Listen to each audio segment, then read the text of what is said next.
జాతీయ ఉపాధి పథకం నరేగాకు కొత్త పేరుపై ఆందోళన తీవ్రమవుతోంది. ప్రతిపక్షాలు పార్లమెంట్ ఆవరణలో నిరసనకు దిగారు. అయితే అందరి అభ్యంతరాలను పరిగణనలోకి తీసుకుంటామని కేంద్రం ప్రకటించింది. మరోవైపు కొత్త బిల్లుకు టీడీపీ మద్దతు ఇవ్వగా తృణమూల్ కాంగ్రెస్, డీఎంకే వ్యతిరేకించాయి.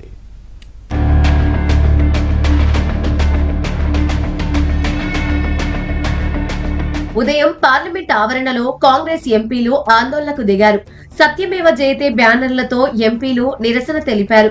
బీజేపీ కుట్ర రాజకీయాలు చేస్తోందని ఎంపీ చామల కిరణ్ కుమార్ రెడ్డి ఆరోపించారు. ED, CBI, income tax, EC లాంటి స్వతంత్ర దర్యాప్తు సంస్థలను వాడుకుంటోందని మండిపడ్డారు. నేషనల్ హెరాల్డ్ కేసులో సోనియా, రాహుల్ గాంధీకి ఎలాంటి సంబంధం లేదని చెప్పినా ఈడీ ఛార్జిషీట్ దాఖలు చేసిందన్నారు. ప్రతిపక్ష పార్టీలను ఎదుర్కోలేకనే బీజేపీ ఇలాంటి కుట్రలు చేస్తోందని ఆరోపించారు.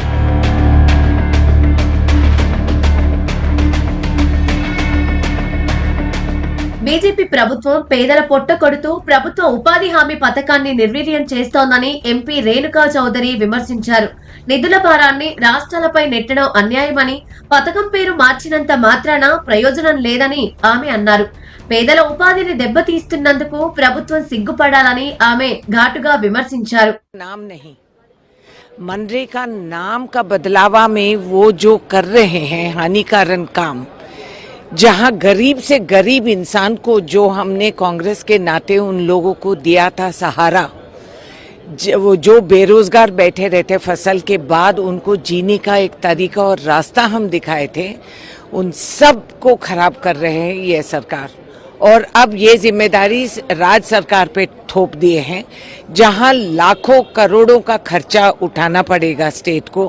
एक तो जो पैसे हम केंद्र में देते हैं जीएसटी के नाते और उसके नाते हमें मिलता है एक एक दमड़ी।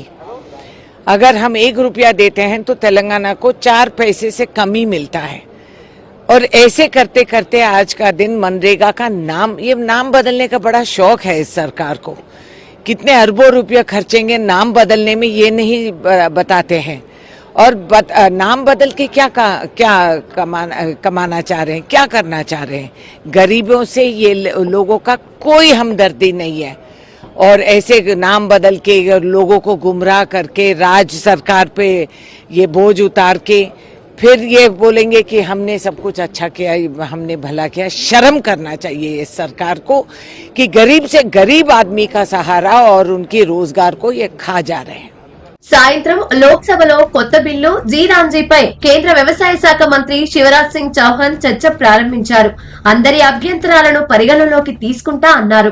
ये बिल विकसित भारत के लिए विकसित गांव के निर्माण का बिल है, जिसमें 100 दिन जो रोजगार की गारंटी थी वो बढ़ा के 125 दिन कर दी गई है।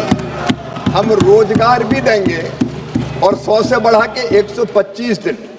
लेकिन केवल रोजगार नहीं, जो महात्मा गांधी जी का सपना था स्वावलंबी गांव, वो स्वावलंबी, स्वयंपूर्ण, विकसित, गरीबी मुक्त और रोजगार युक्त गांव बनाने का ये बिल है। मैं निवेदन करता हूं कि इस पर चर्चा कराई। निवेदन है, ये सदन ईंटगारों का भवन नहीं, लोकतंत्र का पवित्र मंदिर है। चर्चा होनी चाहिए, विस्तार से चर्चा होनी चाहिए। लेकिन मैं प्रतिपक्ष के मित्रों से ये निवेदन जरूर करूंगा कि जब मैं उत्तर दूं तो मेरा जवाब भी वो ध्यानपूर्वक सुने। చర్చలో టీడీపీ పార్లమెంటరీ పార్టీ నేత లావు శ్రీకృష్ణ దేవరాయలు పాల్గొన్నారు. Based on these recommendations, based on the suggestions by various members, the government has taken into the account. So they have recommended that number of days to be increased from 100 days to 125 days, and this is a move in the right direction. And also budget has also been increased. If you see the budget of the scheme in 2005 and 6, when it started, it was only started with 5,400 crores, but last year